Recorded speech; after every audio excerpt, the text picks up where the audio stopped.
EAMCET 2024 marks versus rank సిరీస్లో భాగంగా ఎంసెట్లో మీకు 45 మార్క్స్ వస్తే ర్యాంక్ ఎంత వస్తుంది అనే విషయం ఈ వీడియోలో తెలుసుకుందాం. ఇంకా ఎవరైనా లైక్ చేయకపోతే లైక్ చేయండి, సబ్స్క్రైబ్ చేయకపోతే వెంటనే సబ్స్క్రైబ్ అయితే చేసుకోండి. ఈ వీడియోకి ఒక 50 లైకులు టార్గెట్ ఇది ఇస్తున్నాను. ఈ యొక్క ర్యాంక్స్ ఏవైతే ఉన్నాయో లాస్ట్ ఇయర్ సంబంధించి అనమాట. సో మీరు ఇక్కడ చూసుకున్నట్లయితే ఈ అబ్బాయికి మొత్తం ఎంసెట్లో 46 మార్క్స్ రావడం జరిగింది.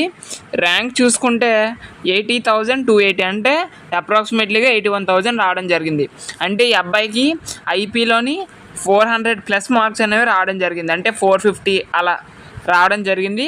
అందుకే 46 మార్క్స్ వచ్చినా కూడా ఈ అబ్బాయికి 80,000 ర్యాంక్ రావడం జరిగింది.